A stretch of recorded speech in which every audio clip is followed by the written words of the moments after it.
You've probably heard the parable of the talents before. Most people think it's about using your talents and like singing or art. It's not. It's literally about money, investment returns, risk-taking. And the servant who got punished in this story, he's the one who did the irresponsible thing. He didn't lose any money. He just buried it, kept it safe. Jesus called him wicked and lazy.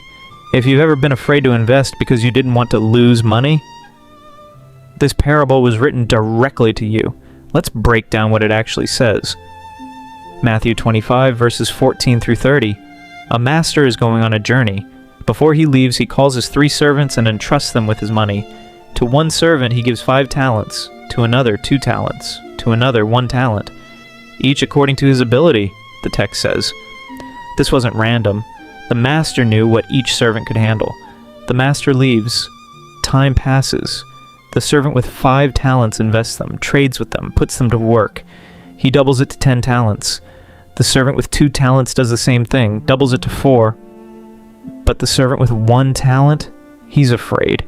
He digs a hole in the ground and buries it, safe. No risk, no loss. The master returns. The first servant presents his 10 talents. The master says, "Well done, good and faithful servant. You have been faithful over a little. I will set you over much." Same response to the second servant with his 4 talents. Then the third servant steps forward. "Master, I knew you were a hard man. So I was afraid, and I went and hid your talent in the ground. Here you have what is yours." He's expecting praise for not losing anything. Instead, the master says, "You wicked and slothful servant," and takes the talent away, giving it to the servant who now has 10. Here's what most sermons miss about this story. The third servant didn't lose money. He returned exactly what he was given. No theft, no bad decisions, no losses. So why the harsh punishment? Because burying money isn't actually safe. It's a hidden loss. Here's the modern parallel.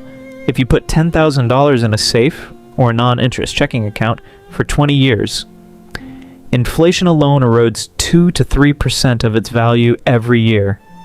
After 20 years of 3% inflation, you didn't lose the dollars, you lost the value. That's exactly what the buried talent represents. The master's expectation wasn't never lose money, it was put what you have to work. Proverbs 21:5 says, "The plans of the diligent lead surely to abundance, but everyone who is hasty comes only to poverty." Diligent equals actively managing, investing, growing. Hasty equals both reckless gambling and fearful inaction. The parable isn't telling you to gamble everything on a risky bet. Notice the first 2 servants didn't take wild risks. They simply traded and worked with what they had, appropriate to their ability. The sin wasn't insufficient risk. It was fear-driven inaction. So how does this apply to you today? 3 applications. Application number 1. Cash sitting in a savings account earning 0.5% interest is a modern buried talent. It feels safe. It's actually losing value to inflation every year. Application number 2. The fear that stops you from investing. What if I lose money? Is exactly the third servant's fear.